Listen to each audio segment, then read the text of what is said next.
আসসালামু আলাইকুম সুপ্রিয় শিক্ষার্থীবৃন্দ। এই মহামারী করোনার মধ্যে আমি আশা করছি তোমরা সবাই ভালো আছো, ঘরে আছো এবং সুস্থ আছো এবং নিয়মিত পড়ালেখা করে যাচ্ছ। তোমরা জানো যে মার্চ 2020 থেকে আমাদের বিদ্যালয়ের শিক্ষা কার্যক্রম বন্ধ রয়েছে এই করোনার কারণে। তারপরেও বাংলাদেশের মাননীয় প্রধানমন্ত্রী জননেত্রী শেখ হাসিনার উদ্যোগে আমাদের ক্লাস কিন্তু থেমে নেই। আমাদের ক্লাস বিভিন্নভাবে ব্যবস্থা করেছেন মাননীয় সরকার মহোদয়। সংসদ টেলিভিশনে ক্লাস চলছে, তারপর রেডিওর মধ্যে ক্লাস চলছে এবং অনলাইন ক্লাসে ক্লাস চলছে। তো সম্মানিত অভিভাবকদের দৃষ্টি আকর্ষণ করছি, আপনারা নিশ্চয়ই আপনাদের বাচ্চাদেরকে নিয়ে, ছেলেমেয়েদেরকে নিয়ে ভালো আছেন। আমি আশা করব আপনারা আপনাদের সন্তানদেরকে এই ক্লাসগুলো দেখার সুযোগ করে দেবেন। সুপ্রিয় শিক্ষার্থীবৃন্দ, আমি আজকে হাজির হয়েছি কুমিল্লা অনলাইন প্রাইমারি স্কুল থেকে। আমি সবাইকে স্বাগত জানাচ্ছি Comilla online primary school Facebook page থেকে। আমি আশা করব তোমরা সবাই এই ক্লাসগুলো নিয়মিত দেখবে। আজ আমি হাজির হয়েছি তোমাদেরকে চতুর্থ শ্রেণীর গণিত বিষয় নিয়ে। আমি মোহাম্মদ শাহ আলম, সহকারী শিক্ষক, পশ্চিমবঙ্গ মডেল সরকার প্রাথমিক বিদ্যালয়, লাকসাম, কুমিল্লা। সুপ্রিয় শিক্ষার্থীবৃন্দ, আজ আমি তোমাদের সামনে পাঠ দিব চতুর্থ শ্রেণীর গণিত বিষয়ের উপরে।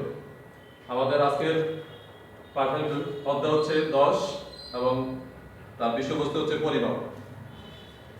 সুপ্রিয় শিক্ষার্থীবৃন্দ, তোমরা নিশ্চয়ই বই, কাগজ, কলম নিয়ে ইতিমধ্যে টেবিলে বসে গেছো। আমরা আর দেরি করছি না, আমরা সবাই পর্দার দিকে তাকাবো। খেয়াল করো শিক্ষার্থী বন্ধুরা, এই পর্দায় দুইটা ছবি দেখা যাচ্ছে। এটা একটা ছবি এবং এটা আরেকটা ছবি। তোমরা কি বলতে পারবে এই দুইটা ছবি কোনটাকে আমরা কি বলতে পারবো? হ্যাঁ শিক্ষার্থী বন্ধুরা, তোমরা ঠিক বলেছো। এই ছবিটাকে আমরা চতুর্ভুজ বলতে পারি। আর এই ছবিটাকে কি বলতে পারি শিক্ষার্থী বন্ধুরা? হ্যাঁ শিক্ষার্থী বন্ধুরা, তোমরা ঠিক বলেছো। এটাকে আমরা চতুর্ভুজ ক্ষেত্র বলতে পারি।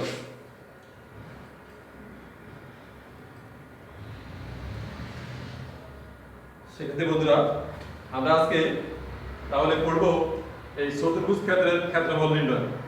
আমাদের আজকের পাঠের বিষয়বস্তু হচ্ছে আমরা সূত্র ব্যবহার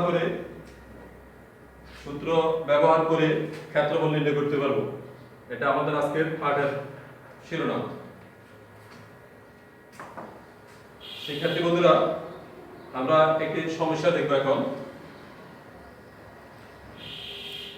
তোমরা নিশ্চয়ই আমার এই পর্দার দিকে তাকাচ্ছ। আমরা সবাই খেয়াল করবো একটু।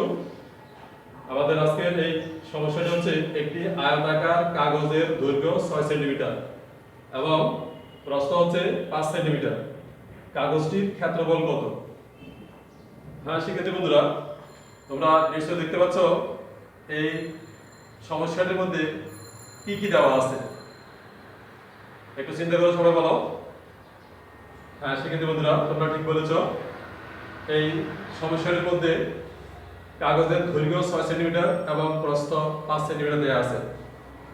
তাহলে এখানে কি বের করতে বলা হয়েছে? হ্যাঁ শিক্ষার্থী বন্ধুরা, ঠিক বলেছ যে কাগজের ক্ষেত্রফল কত এটা বের করতে বলা হয়েছে। এখন আমরা এই সমস্যাটি একটা বাস্তব কাগজের মধ্যে দেখব। শিক্ষার্থী বন্ধুরা, তোমরা নিশ্চয়ই সমস্যাটি পড়েছিলে। সমস্যাটি ছিল একটি কাগজ যার দৈর্ঘ্য, আমরা এটাকে দৈর্ঘ্য বলি, দৈর্ঘ্য হচ্ছে 6 সেন্টিমিটার এবং প্রস্থ হচ্ছে 5 সেন্টিমিটার। শিক্ষার্থী বন্ধুরা, আমরা যদি এই কাগজটিকে তার দৈর্ঘ্যের দিক থেকে, যেহেতু 6 সেন্টিমিটার, এটাকে আমরা সমান 6 ভাগে ভাগ করব। তাহলে আমরা 6 ভাগে ভাগ করে ফেললাম। তাহলে এখানে কয়টা ভাগ হলো? 1 2 3 4 5 6 এবং প্রত্যেকটা ভাগের দৈর্ঘ্য হচ্ছে 1 সেন্টিমিটার করে। ঠিক, যেহেতু তার প্রস্থ 5 সেন্টিমিটার, আমরা এই প্রস্থের দিকটাকেও সমান 5টি ভাগে ভাগ করব। খেয়াল করো, আমরা এটাকেও সমান 5টা ভাগে ভাগ করছি, 1 2 3 4 5। তাহলে তোমরা কি বলতে পারবে এই প্রস্থের দিকে প্রতিটা ভাগের দৈর্ঘ্য কত হবে? হ্যাঁ শিক্ষার্থী বন্ধুরা, তোমরা ঠিক বলেছো যে এইটার প্রতিটা ভাগের দৈর্ঘ্য হবে 1 সেন্টিমিটার করে।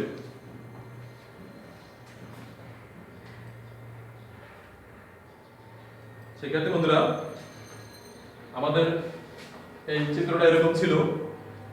এটাকে আমরা দৈর্ঘ্যের দিক থেকে 6 ভাগে ভাগ করছিলাম এবং প্রস্থের দিক থেকে 5 ভাগে ভাগ করছিলাম। তাহলে প্রতিটা ভাগের দৈর্ঘ্য 1 সেন্টিমিটার এবং প্রস্থ 1 সেন্টিমিটার। এটাকে আমরা কি বলতে পারি শিক্ষার্থী বন্ধুরা? এই ছোট গড়টাকে আমরা কি বলতে পারি? হ্যাঁ শিক্ষার্থী বন্ধুরা, তোমরা নিশ্চয়ই ঠিক বলেছো, এটাকে আমরা একটা বর্গক্ষেত্র বলতে পারি। আবার এটাকে আমরা একটা আয়তাকার ক্ষেত্র বলতে পারি, কারণ আয়ত হইতে হলে তাকে বর্গ হতে পারে। তাহলে এটার দৈর্ঘ্য হচ্ছে 1 সেন্টিমিটার, প্রস্থ 1 সেন্টিমিটার।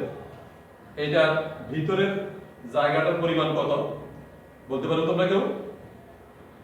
হ্যাঁ শিক্ষার্থী বন্ধুরা, তোমরা ঠিক বলেছো, এটার যে ভিতরের জায়গাটার পরিমাণ হচ্ছে 1 বর্গ সেন্টিমিটার। তাহলে এই 1 বর্গ সেন্টিমিটার কিভাবে হলো? 1 বর্গ সেন্টিমিটার হলো এই দৈর্ঘ্য 1 সেন্টিমিটার এবং প্রস্থ 1 সেন্টিমিটার গুণ করে। দৈর্ঘ্য 1 সেন্টিমিটার গুণ প্রস্থ 1 সেন্টিমিটার। তাহলে আমরা বলতে পারি এই ক্ষেত্রফলটা হচ্ছে 1 বর্গ সেন্টিমিটার। হ্যাঁ শিক্ষার্থী বন্ধুরা, তাহলে আমরা এখন দেখব এই কাগজটার মধ্যে এরকম 1 বর্গ সেন্টিমিটার কয়টা হয়েছে আমরা দেখব। খেয়াল করো শিক্ষার্থী বন্ধুরা, তোমরা এটা গুনতে পারো ইচ্ছে করে।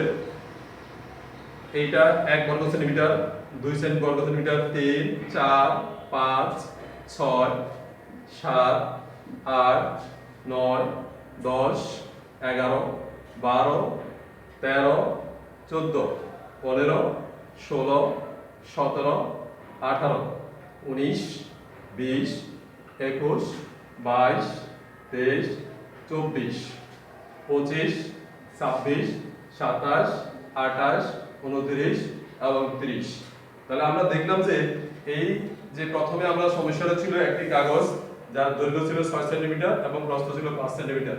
তাহলে ওই কাগজটার ভিতরে এরকম 1 বর্গ সেন্টিমিটার আছে মোট 30টা। তাহলে আমরা কি বলতে পারি না যে এই কাগজটার ভিতরের জায়গার পরিমাণ হচ্ছে 30 বর্গ সেন্টিমিটার, অর্থাৎ এই কাগজটার ক্ষেত্রফল হচ্ছে 30 বর্গ সেন্টিমিটার। তাহলে আমরা 30 কি করে বের করতে পারি? আর যেহেতু এটা আমরা আগে বলছিলাম যে 1 বর্গ সেন্টিমিটার গুণ 1 বর্গ সেন্টিমিটার, অর্থাৎ এটা দৈর্ঘ্য এটা প্রস্থ, দৈর্ঘ্য আর প্রস্থ গুণ করে এটা বের করতে পারি। যেহেতু কাগজটার দৈর্ঘ্য ছিল 6 সেন্টিমিটার এবং প্রস্থ ছিল 5 সেন্টিমিটার, তাহলে আমরা এই দৈর্ঘ্য আর প্রস্থ গুণ করে এর ক্ষেত্রফল বের করতে পারি। হ্যাঁ শিক্ষার্থী বন্ধুরা, দৈর্ঘ্য ছিল 6 সেন্টিমিটার এবং প্রস্থ ছিল 5 সেন্টিমিটার। তাহলে 5 এবং 6 গুণ করলে হচ্ছে, হ্যাঁ শিক্ষার্থী বন্ধুরা, 5 6 30। তাহলে আমরা চিত্রেও দেখলাম যে এখানে মোট 30টা বর্গ সেন্টিমিটার আছে। তাহলে এর ক্ষেত্রফল নির্ণয় আমরা সূত্রটা এরকম বলতে পারি, দৈর্ঘ্য গুণ প্রস্থ, দৈর্ঘ্য গুণ প্রস্থ।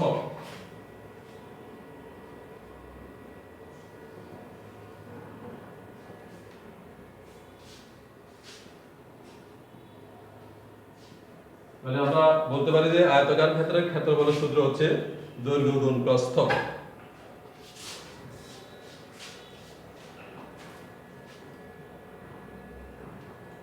তোমরা সবাই একটু লিখে নিতে পারো কাগজের মধ্যে সবাই যে আয়তাকার ক্ষেত্রের ক্ষেত্রফল হচ্ছে দৈর্ঘ্য গুণ প্রস্থ।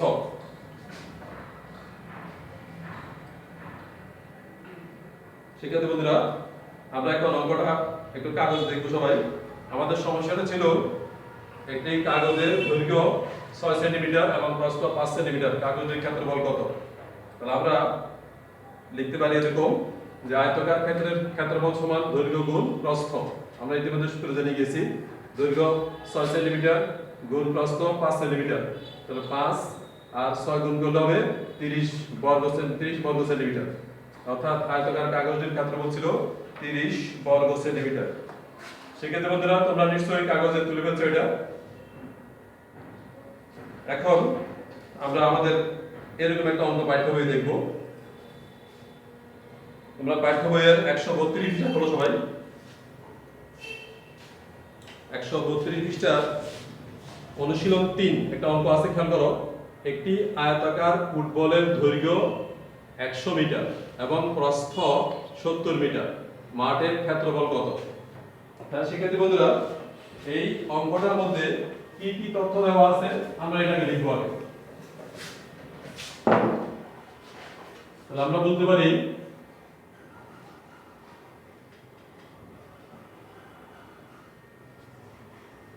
দেওয়া আছে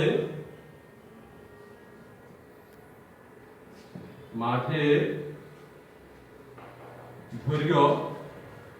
সেক্ষেত্রে বন্ধুরা তোমরা ওখানে খেয়াল করছো যে মাঠের দৈর্ঘ্য দেওয়া আছে 100 মিটার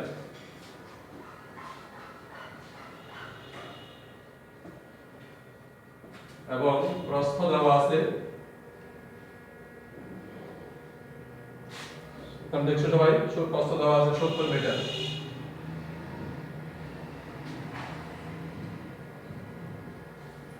আর সেক্ষেত্রে বন্ধুরা তোমাদের ক্ষেত্রফল আয়তাকার ক্ষেত্রফলের সূত্রটা কি মনে আছে? হ্যাঁ, ঠিক বলেছো। যে তাহলে আমরা বলতে পারি যে আমরা জানি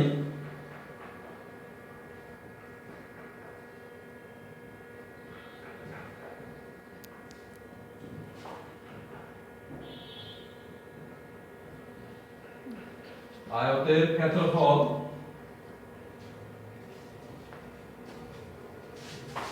সমান দৈর্ঘ্য গুণ প্রস্থ। তাহলে খেয়াল করো এই মাঠের দৈর্ঘ্য দেওয়া আছে, এখানে মাঠের দৈর্ঘ্য দেওয়া আছে 100 মিটার। তাহলে আমরা দৈর্ঘ্যের পরিবর্তে লিখবো এখানে 100, আর তারপর দেওয়া আছে গুণ চিহ্ন এবং প্রস্থ দেওয়া আছে 70 মিটার। তাহলে এখানে লিখবো 70। আর তোমরা এটা নিশ্চয়ই জানো যে মিটার এবং মিটার গুণ করলে তার একক হয় বর্গ মিটার। মিটার এবং মিটার গুণ করলে একক হবে বর্গ মিটার। খেয়াল করো সেক্ষেত্রে বন্ধুরা আমরা এই গুণটা সহজেই করতে পারি। আমরা প্রথমে শূন্য বাদ দিয়ে যদি আমরা এখানে 1 আর এখানে থাকে 7, তাহলে 1 আর 7 গুণ করলে হবে 7 একে 7। আর শূন্য কয়টা আছে কোন বলো থেকে? 1 2 3, তাহলে এখানে 3টা শূন্য হবে।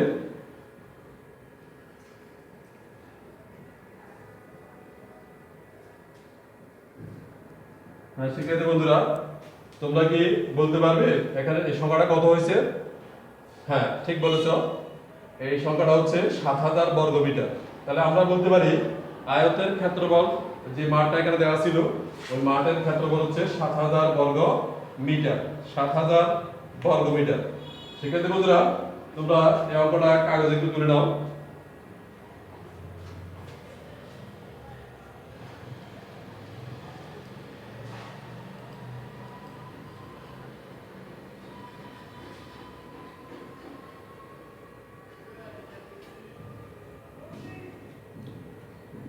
আশা করছি তোমরা কাগজে অঙ্কটা লিখে নিয়েছো। এখন আমরা এরকম একটা অঙ্ক আমি তোমাদেরকে বাড়ির কাজের জন্য দিব।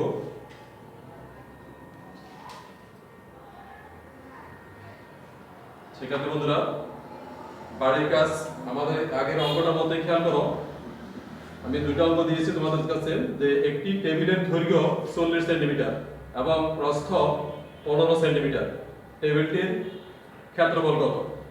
নিশ্চয়ই তোমরা করতে পারবে। এবং আরেকটা অঙ্ক দিয়েছি যে একটি আয়তাকার ঘরের দৈর্ঘ্য 75 মিটার এবং প্রস্থ 50 মিটার, ঘরটির ক্ষেত্রফল কত? হ্যাঁ, সেক্ষেত্রে বন্ধুরা তোমরা একটু কাগজে লিখে নাও বাড়ির কাজটা। আমি আশা করবো তোমরা এই অঙ্কগুলো দুইটা বাসার মধ্যে করবে। যদি কোনো সমস্যা থাকে নিশ্চয়ই আমার সাথে যোগাযোগ করবে, আমি আশা করি। আর এই করোনাকালীন সময়ে তোমরা বাসায় থাকবে, এবং নিয়মিত অনলাইন ক্লাসগুলো দেখবে, তারপরে টিভিতে সংসদ টেলিভিশনে ক্লাসগুলো দেখানো হচ্ছে। এরপর দেখানো হচ্ছে ঘরে বসে যে রেডিও বেতারের মধ্যে ক্লাস দেখানো হচ্ছে। এই ক্লাসগুলো তোমরা নিয়মিত দেখবে এবং এই করোনাকালীন সময়ের মধ্যে ভালো থাকবে, ঘরে থাকবে, বাইরে যাবে না। যদিও বাইরে যাও, ঘরে এসে সাবান দিয়ে হাত ধুবে 20 সেকেন্ড করে। সবাই ভালো থাকবে। সবাইকে ধন্যবাদ জানিয়ে আমি আমার ক্লাস শেষ করছি। আগামী ক্লাসে হয়তো আবার দেখা হবে। সে পর্যন্ত সবাই ভালো থাকো। খোদা হাফেজ।